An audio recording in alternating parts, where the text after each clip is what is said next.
Hi, everyone. Welcome back. We took a 2-week break because of our 20th annual summit on equity and inclusion. For the first time, it was a virtual summit. So we had over 700 participants, and I'm certain that a lot of you watching this were also participating. So again, thank you. Thank you so much for your support.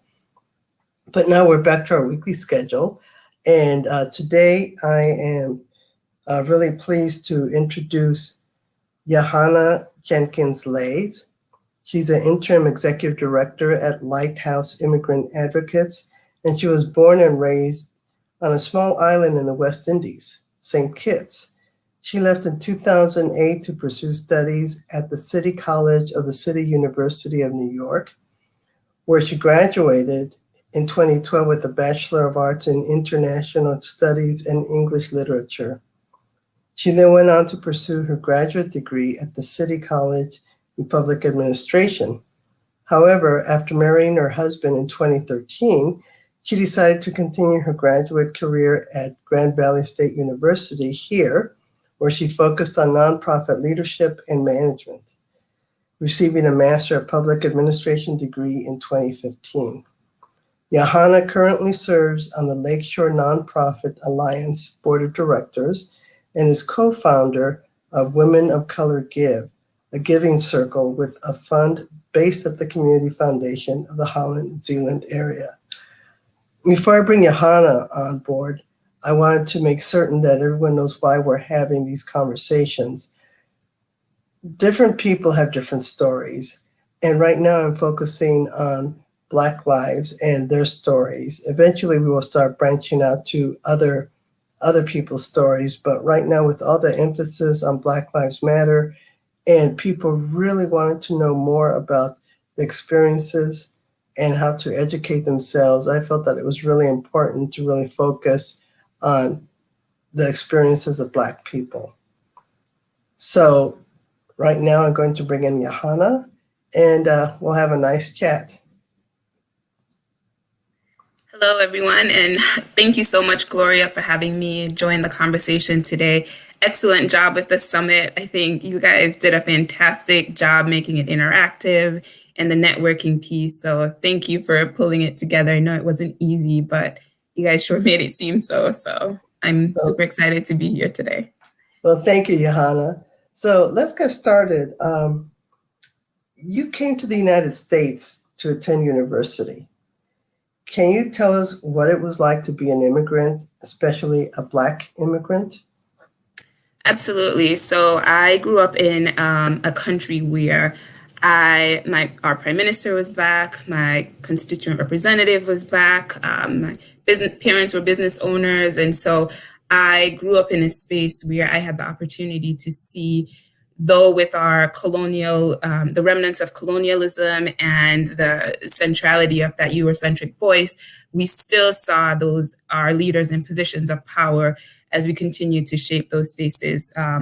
Moving to New York in 2008, I was fortunate to live with family, my uncle, his wife, and Abby, his daughter, and having that space to continue on sort of our West Indian traditions, living in the Bronx with Jamaican neighbors and Guyanese neighbors. And so it was wonderful. And my school was in Harlem. So that was fantastic in seeing those voices and experiencing the vibrancy within New York. And again, New York is not perfect. So I went during my time at undergrad, I went to Washington, D.C., and I had an internship there. And that's where I really started to see what it meant to be Black in America, and the disparities where representation, where folks that looked like me, though President Barack Obama was in the White House, I did not see many other folks who looked like me in positions of power, and the segregation within housing and wealth distribution. So that was a huge shocker for me in that space. And then eyes wide open, going back to New York and recognizing again, right, City College of New York, very diverse school, but again, most of my professors were white, the leadership white, and so it was really an eye-opening experience. And then coming in on an F1 visa and then transitioning to a J1. For all the folks who know those immigration experiences and the documentation and all of that goes into it. Then back to an F1 when I started grad school there. And, it's just even trying to figure out, what do I do next? What opportunities and experiences do I have? And then I moved to West Michigan. And I am even more of a minority in this space. I am one of the few people of color in our classes and not a professor that looked like me. I had one advisor, Quincy, in the department, but really just seeing it even more starkly with my move to the area. Got married in 2013, transitioned over to eventually, I think 2 years in, I got a green card. So I'm a green card holder. I'm not a citizen, and it's a process that we will embark upon. But really, the experiences even of being a green card holder, and even thinking about our bank account, something as simple as that. I can't do anything on it without my husband's permission. And just the access to different opportunities and experiences and how limited that is as an immigrant.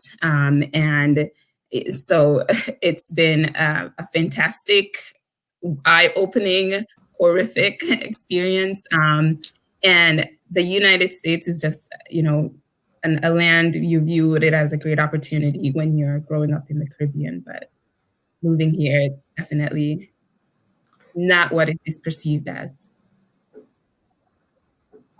And you mentioned several different things that I don't think people really are aware or know of. Like, for example, you talking about not being able to do anything, even though you have a joint checking account or a joint bank account, but you can't really do anything unless you have your husband's permission. I mean, and that's something that's, I think, beyond the experiences of most of us, particularly women, because women finally got to be part of and treated seriously back in, I think, in the 70s, 1970s, regarding financial transactions, for example. Can you talk a little bit more about some of those differences that you've seen that we take for granted, that's easy for us to, I'll just, run to the bank and take some cash out or things like that.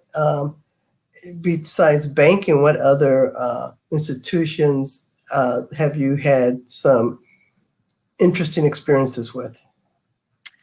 Yeah, I think even with the experience of buying a house, having to figure out how to manage that, right?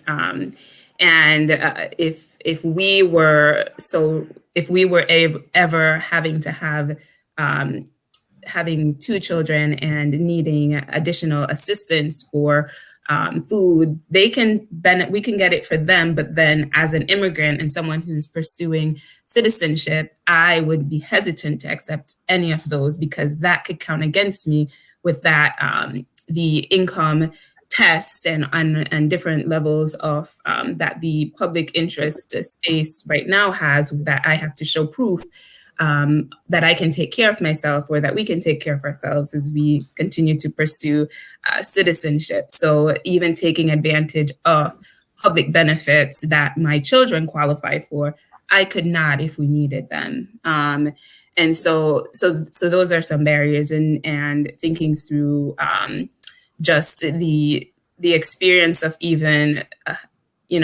this unemployment piece. So unemployment insurance, that was a huge thing for many of our clients at Lighthouse, right? They weren't sure if they could benefit from that, even though during this time it was a resource that was made available to them. So, and things changed so quickly too. So you're just consistently unsure and insecure of your status and what opportunities. For me as a green card holder, I could be deported, right? And so if I'm driving with my kids and I'm pulled over, and that is one of my innate internal fears of being pulled over and then they determined that I was speeding, or, so it could be something valid. It could also be something invalid, and I'm detained, and my children are taken away, children's services, and I could be held somewhere that my husband and no family members have any idea where I'm held. It could be in Kalamazoo, or it could be somewhere in Florida. They can move me and put me wherever they so choose. And even if at the end of the day I get released, that is a trauma to our family and to our kids. And just having that fear looming over our heads is something that honestly is probably the main reason we're working towards the citizenship piece, because it's such a an added fear of just driving while Black, and having to be able to produce immediately those documentations that it doesn't matter, I could still be detained. That's very sobering, I think, for many of us, because we just hop in the car with our kids or our family and oops, I was speeding a little bit. Oh, well, that's okay. I went by a policeman. Well, I was within 5 miles, for example, on the highway. But it seems like you are always having to be very cognizant of where you are in your environment and what you're doing. You just can't act spontaneously, for example.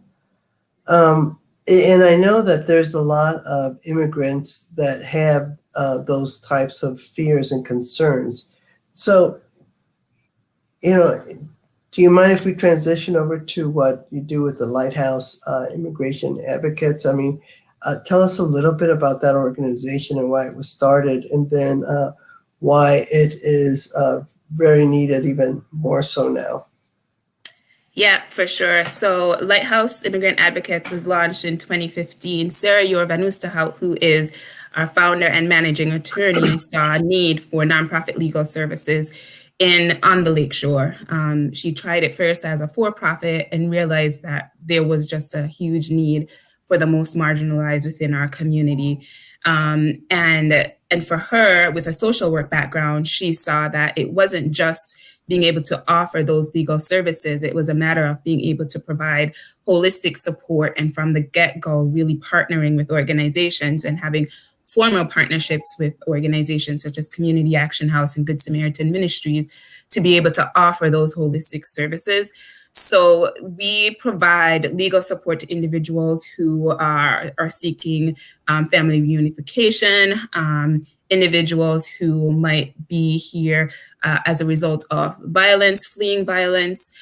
We provide support to individuals who are looking to transition to DACA and seeking out options for being able to provide family legal ramifications for their immigration status. So that's a huge part. We have 1.5 full-time equivalent attorneys on staff, and then we are currently in the process of becoming DOJ accredited, which would allow for additional staff members to really help with some of those entry-level type cases, citizenship, DACA, and we also do a huge chunk of what we do is community education. So just talking about the immigrant experience, what it is like to pursue that pathway, what it looks like for many individuals, and really trying to foster a more welcoming community for immigrants of all backgrounds.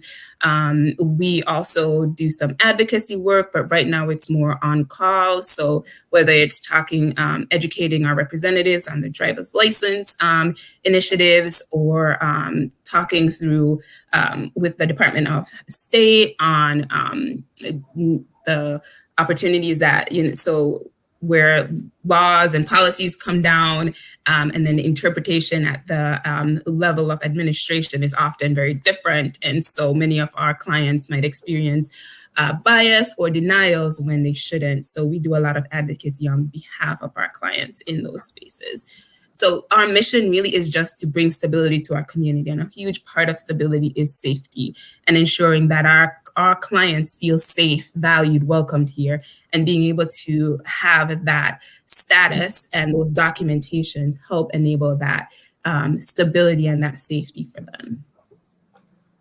Oh, that's great. Can you share with us some of the different countries and backgrounds of some of the clients, of course, respecting their confidentiality. But, I think people think that immigrants are all from one country or another, and I know that they aren't.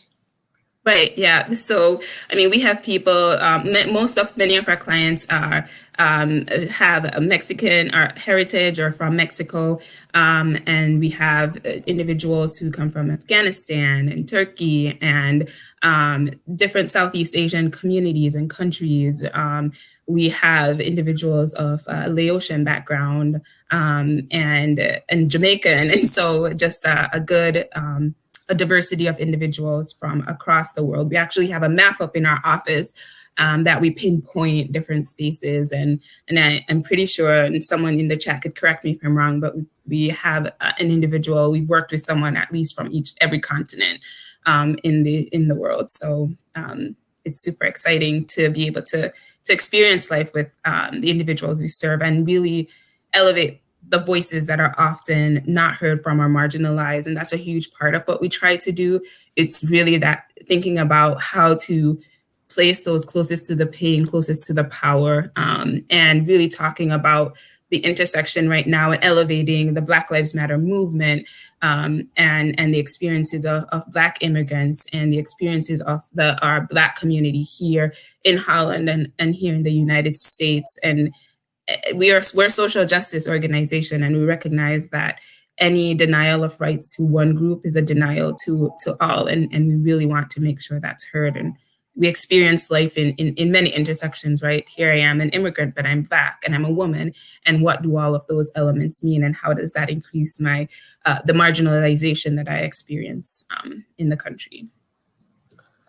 Well, thank you. I mean, just thinking about all the different countries where people come from, and once you start talking to people and hearing their stories, you ask them, why are they here? Either because they have family or because they're being persecuted, or what are some of the reasons that people might come here that are out of the ordinary that you don't always hear about in the news?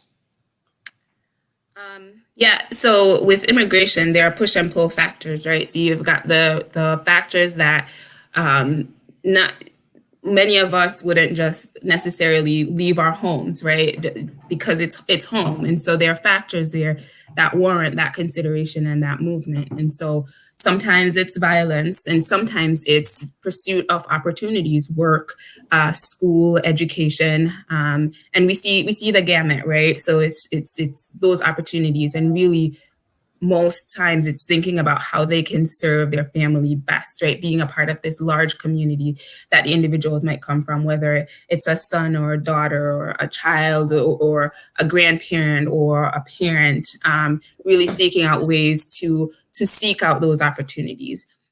So there are the push factors of limited opportunities that there might not be, or violence and so forth. And then there are pull factors, right? So if you have a child in the US or a parent or grandparent or that you want to be reunified with, so family reunification, you get married and your one partner is in one country and another in the United States. And so you decide that it would work best for you all to live in the United States. And so, fiance visas and all of these types of things.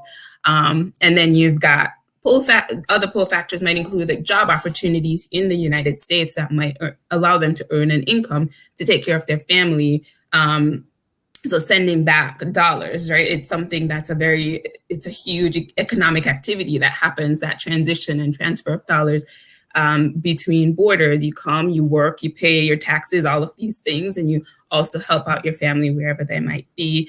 And so opportunities to be able to explore those types of work opportunities and reunify with family and go to school. That was my pull factor, right? So the push might be, okay, there might not be the education opportunity.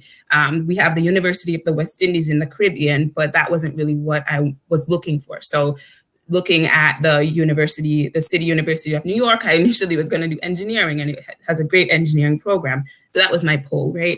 And then I met this guy called Jared who lives in West Michigan. And so that was my pull factor again, right? To stay and then work on, then we decided, okay, this is a place that we'd like to raise our family. And so we had kids, and my kids being here, it's that has sort of created some roots for me in the sense of wanting to be a part of this community. And so I volunteer and I do all of these things, right? And I'm a member of our society, as are many of the immigrants in our community, and volunteering at the kids' schools, and a part of community organizations, and just really adding such phenomenal value in perspectives and ideas and experiences. And so those are all sorts of reasons why people go, people come, people stay. And there are people who go back, right? You come, you stay, you do your thing for 10, 20, 30 years. And then you decide you want to retire back where you come from. And then there are people who are pushed out, as we know, deportation, persecution, even in the United States, right? And experiences of marginalization. You know, that's when you talked about becoming a member of the community and volunteering. And, you know, I think a lot of people, particularly in community organizations, don't always look to the immigrant community to be volunteers or to be a part of that organization.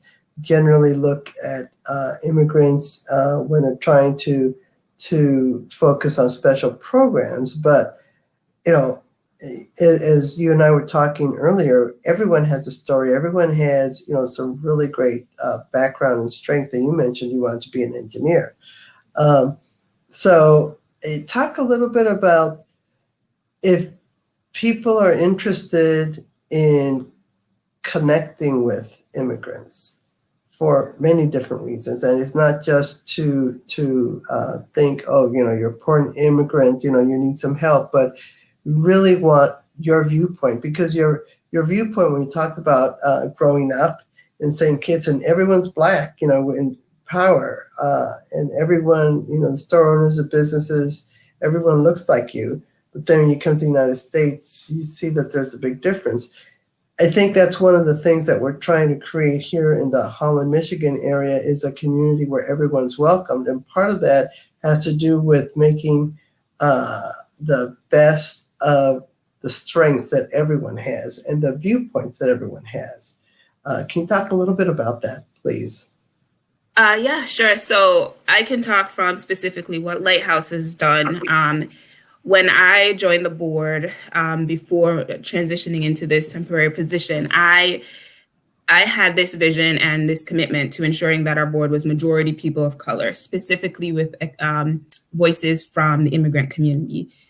So I prioritized it. I made a commitment to it, and Sarah did as well, right? So we had that alignment, and we were intentional about sharing within our communities, ensuring that we recognized and elevated voices, and when we're thinking about leadership opportunities, we weren't just thinking about our clients or the communities that we serve as recipients of our goodwill, for lack of a better way to express it. We wanted those voices to be stewards and directors of where we go, and ensuring elevating those voices to positions of power. So right now, our board is majority people of color. Our staff right now is majority people of color. And when we crafted our DEI statement, we ensure that that was expressed in there. And whenever we do anything, we think about whose voices are centered and being elevated. So a huge part about it is just how we think about our community. Do we see people? Do we fully see people as full contributing members of our society who've traveled for their own specific reasons and have wonderful gifts to contribute? Do we talk? Do we connect? Or do we sort of just look at these type of relationships as transactional? And so it's really just transforming how we view people and how we view our community, and ensuring that it's embedded within our value system and just how we operate. Just being flexible with the concept of time, flexible with the way that we do things, how we do things, when we do things, and really ensuring that we co-create these spaces, right? So even if we say, like, this is how as an organization we're going to do things, we also are sort of like, And if let's keep having those conversations so that we can keep co-creating those spaces and co-creating how we operate as well. So I think a huge part of it is just it's really thinking about, one, how is your organization perceived within the community, and then also how are you ensuring that your organization elevates and centers those voices. Then what are some of the barriers that might hinder those types of relationships from taking place, right? So a huge part is perception, but also just how is the way that you operate really a huge barrier, and are you willing to change? And I think that the change piece is what scares a lot of people and organizations away, because it's viewed as something that detracts or takes away, versus looking at it as something that contributes and builds and makes more beautiful and amazing and all of these types of things, right? So it's really, are we truly open to the change, or do you just want me or someone who has an immigrant experience to be a part of what you do and just keep it that way, right? And I think if we can change that perception, and change the way that we and be open to operating in different ways, then folks are right there. And it's not, and like I said too, we're already a part of your community. We're already volunteering. We're already doing these things. Do you see us, right? Are you willing to see us? And then if you truly want us to be a part of that community, are you willing to really address the barriers that might be separating us? I like what you said in the question, do you see us? Because I think everyone wants to be acknowledged, and for the unique individual that each of us are, regardless of what people, you can wear a big sign on your forehead saying immigrant, or I can wear mine saying Latina, but then there's so many other parts and pieces that are really make a lot of difference. I'm curious about the Women of Color Give. Talk about that a little bit, because I think most people don't realize that immigrants are also focused on philanthropic, especially newer immigrants are focused in the philanthropic area. Yeah, so Women of Color Give was launched in 2017. 2018 sort of is when we did our exploratory sort of space, but really it's a group of women of color who have committed to meeting at least quarterly. We give to a fund held at the Community Foundation of the Holland Zeeland area. Right now, we recently received a grant to that fund that we will be launching applications this coming week, accepting applications from nominations from organizations from members that will transition into applications. So our main goals include changing the narrative of people of color as recipients of goodwill versus those stewards piece, right? We're already giving, we give in so many different ways, but when individuals express or talk about philanthropists, we are often excluded from the conversation. Girls of color also often receive less than 2% of the philanthropic pie. So the causes we care about, our communities, are often, even though we're viewed as those who aren't those stewards, we're also often under-resourced. Organizations led by people of color are often under-resourced. And so really trying to, one, elevate those voices, center those voices in that space of determining who gets funding and how, and who gets to determine how organizations are funded. And then we also want to infuse our community with a diverse voices, right? We've got all of these tables that happen, that where people are seated and stuff happens, publicly, but also behind the scenes, and we're often excluded from those tables. And so a huge part of it is ensuring that we can infiltrate those spaces and help to reshape how our community decides on things and the direction our community goes, and really taking those closest to the pain, again, closest closer to the power. And it's a huge part of it. Philanthropy is a huge part of that power shift, but also being able to influence spaces through just having our voices heard. So Women of Color Give is really, it's at its core, it's really about shifting that narrative and really being able to invest in causes that matter to us and pull and challenge organizations to adhere to those or to elevate those voices, right? We're prioritizing organizations that support the promotion, development, advancement of people of color on the Lakeshore. So we really want to ensure that Black, Indigenous, people of color, that we're all, that organizations are thinking of us, right? We don't want to be an afterthought. We're done with that. We want to ensure that organizations are held to are being held to the standard of centering and elevating our voices. And you bring up something very interesting that people don't think about is people think about people of color being the recipients of aid and rather than also being providers of aid and resources. I remember meeting with another group called Lakeshore Latinas. We were talking about the food boxes for people right after COVID-19, people were being laid off. And one of the things that we talked about was what is in the food boxes.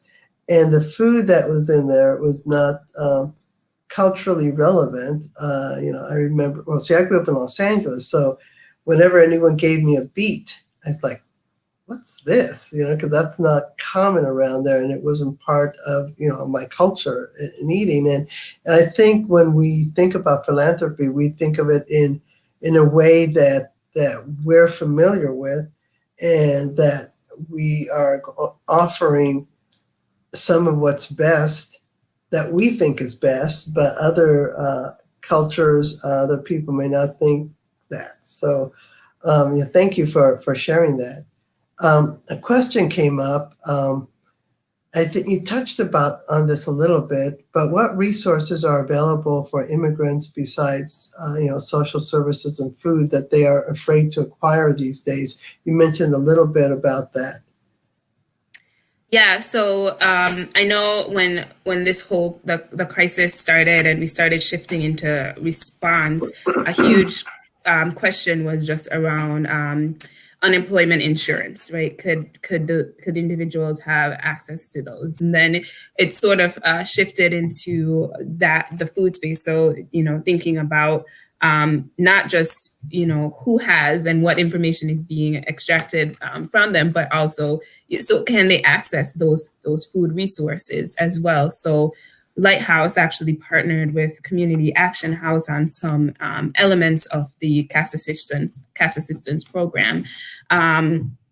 But you also have individuals who might become unemployed. Then if they had employer-based insurance, can they have access to that public insurance, right? So there isn't, or Medicaid or Medicare. So you can't really do the public insurance if you've lost your job. So, but Medicaid, Medicare might not be eligible, but maybe their kids are if they were born in the United States. But then if accessing those benefits, how might that impact their pathway to citizenship? Would it be seen as a strike against them? Same with like housing benefits and housing credits. And for a while, it was that even if you did the marketplace, if you get the healthcare credit, it doesn't count against you, but it was there. That was also being talked about. So a part of it is perception, this fear of not wanting to do certain things because of a fear that it might count against you, even if the administration or whomever is saying it won't. And then a part of it is that in reality, there are some limitations, particularly around public benefits. Unemployment insurance, it's because it's not public benefits, it wasn't. So it's one of those that was just not very clear from the get-go. So in the public space, the stuff that Community Action House might do might be accessible, but some of the services that Good Sam, for instance, offers includes those public housing benefits that, depending on your immigration status, you may or may not be. And if you're not a citizen, then you're wary of accepting because it could count against your pathway to citizenship. So I hope that answers the question, and I'm happy to talk more specifically about those as well. But really, it's a huge part is perception and this murkiness around certain things, and what it could do for you as you pursue citizenship. And a part of it is that some of those public benefits, specifically around housing, and other types, food vouchers and so forth, you can't access.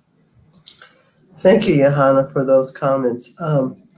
I put your website information on there in case anyone's interested in Lighthouse Immigrant Advocates and wants to find out more information. But I mean, this has been a very fascinating conversation about things that people don't usually think about. If you're born here and you're from here, things that like driving down the street with your children, could be deported even if you have a green card. You've done everything right. So that's a scary thought. Before we leave, are there any parting thoughts that you would like to share with us that we didn't cover? Yeah, I guess even with the driver's license question point you raised, it reminded me of as well. So some of our advocacy work just around being able to offer individuals who might be undocumented driver's license, because up until 2008, that was a thing, right? And remembering that there are individuals within our community who are who can't drive their kids to school, and so, or who can't go get groceries, or right now during the crisis, right, thinking about going to get tested. And so if you're undocumented, and I know many people might think that's a huge, those are all the clients we serve, or a huge population of the individuals we serve. And really that is less than 20%, right, of the individuals in our community, and even less percentage with Lighthouse, but they are a part of our community. They are here. They're people, they exist, they have kids, they volunteer, all of these amazing things, these individuals, but can't drive because of a law policy that came into place in 2008 that really hindered that opportunity. So I think my parting thoughts might just be, think about your neighbor. Who is your neighbor? Do you know your neighbor? We are a part of your community. Immigrants are part of your community. Take the extra step to see us, to engage, to hear our stories, to partner, to advocate, and really think about how you can also, not viewing it as coming in to save us, or coming in to always do things for us, but how can we leverage each other as true neighbors might, right? So what do you need? How can your neighbor be of service to you in the same way that you can be of service to them? And really thinking about it as a reciprocal relationship as we build community together. Great. Thank you, Yah-Hanna. Thank you so much for your comments. And just stick around for a couple minutes afterwards. So I think that you brought up a lot of items that people are really hadn't really thought about. So thank you so much. Thank you. And I hope you all can join our book discussion. Oh, you have a book discussion. Tell us about that. Oh yeah. So we as a staff, this is our professional development month. So we are doing our racial equity read, and we've done some training around accessibility, and we'll be doing some conversations around secondary trauma. But we've been reading through the month different books written by people of color around racial justice, and so we'll be having a discussion today. Pretty informal, happy hour discussion. So you can find out more on our Facebook page. Thank you. Great, thank you. And thank you everyone for listening and for being a part of this. Before I sign off, I wanted to mention the pledge that is on LEDA's homepage. It's a call to action, our commitment to dismantling racism. There's 7 specific items that we ask you to pledge to. And everyone is on a different continuum among those items. People in our community, I think we have nearly 150 people that have signed the pledge, but some of the people that have signed it are some of our key business leaders, including the mayor of Holland, the CEO of Herman Miller, one of the top banking officials for PNC Bank out here in West Michigan, the president of Hope College. And then there's, people like, you and me and our families who also are focused on that, who want to really focus on ensuring and making sure that we are a welcoming community, and that we take the time to know people's stories, as Yah-Hanna said. So our website is, there we go, ethnicdiversity.org. Really look forward to seeing some of your names on there. And until next week, thank you so much. I really appreciate you watching and your interest. As a reminder, all our videos are on our homepage, as well as on our Facebook channel and on our YouTube channel as well. And please like our YouTube channel so that we can start collecting likes on that as well. Subscribe and like. Thank you so much, and enjoy the rest of your day.